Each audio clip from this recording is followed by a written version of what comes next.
Hello Virgo, thank you for joining me for your Sun or Ascendant forecast for week commencing the 6th of August. You are the giver of the Zodiac, the person who often makes sacrifices to make sure that something works for somebody else. This may not just be in a personal context, it may be about your job too. But there is a lot of tension in the heavens between that side of you that's prepared to do your bit and another side of your nature, which has taken hold since the middle of May, where you're much more conscious of your need to be a free spirit. And even if the conflict's not coming with someone you're interacting with, it could be emerging within yourself. Also with your ruler, Mercury, twisting backwards, along with the North Node, in a very tender part of your scope, your mind could be more reflective. You may feel like just stepping away from others a little bit and really thinking about your options. Now, actually, when it comes to your financial situation, you may enjoy a little bit of good fortune as Venus moves out of your sign on Monday into the sign of Libra. And that can bring some good news over the next 28 days. It could also see you tempted to eat calorific goodies, into a little bit of escapism if something is a bit of a thorny issue in your situation. But try not to overdo it when it comes to any kind of sugary products. Now, there is a partial solar eclipse this week, and this is going to give you an opportunity over the next few weeks, but perhaps also to the end of the year, to get to know your deepest motivations a lot more, to tune in to the more hidden or shadow side of your nature. But by the end of this week, Mars inverts into the sign of Capricorn, your sister Earth triplicity. This gives you an opportunity over the next month, with whatever you're doing, to bring passion, flair and charisma to the table. But I feel for now you are in a more sensitive phase, and that's why if there is a situation or a person where you're feeling that you're giving more than you're getting, I think some kind of rebalancing may need to take place. It's been a real pleasure being with you. Thank you for joining me. I'd love it if you would like or comment on this video, or if you've yet to do so, please do subscribe to this channel. Thank you. Hello Virgo, thank you for joining me for your Sun or Ascendant forecast for your August monthly video. This month is going to have a lot of retrograde activity. Of course, you'll know about Mercury, your ruling planet. Well, that's going to be tracking backwards until the 17th in a very tender, reflective and reclusive part of your scope, which could see you just stepping back a little bit from the fray and being much more sensitive about the level of sincerity in some of the ties that you enjoy. But also Mars is tracking backwards as well, through to the 26th. Now, Mars initially this month is in your sector of sacrifice, work, and also obligations. But Mars is going to be squaring up with Uranus, which is in a much more free-spirited part of your scope. And since Uranus entered this sector in the middle of May, you may have found yourself being much more challenging to the status quo, particularly if you are very much a Virgo who tends to be self-sacrificing, puts in a lot of effort to support other people.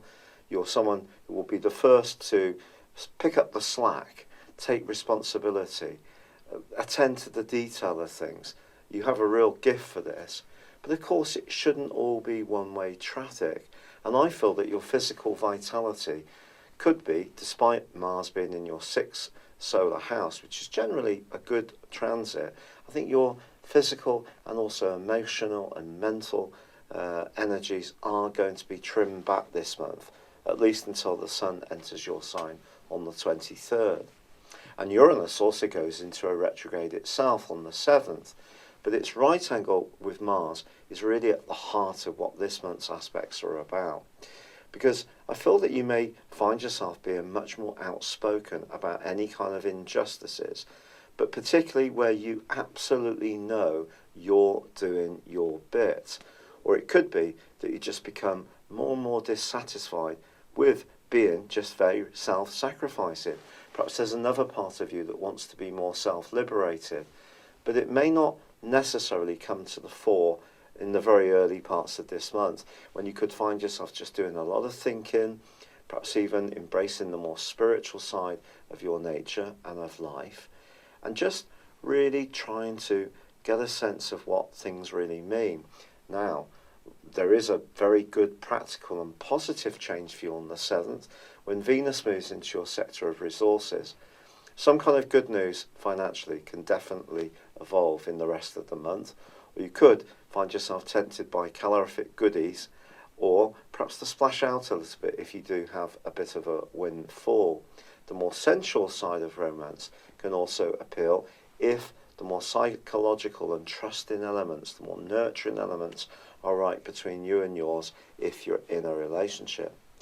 But the partial solar eclipse, which occurs on the 11th, is very much about getting in touch with that less obvious side of your nature, if you like, the shadow side, the side that's more to do with our fears, the subconscious, and it's an opportunity that goes on for the next 6 months.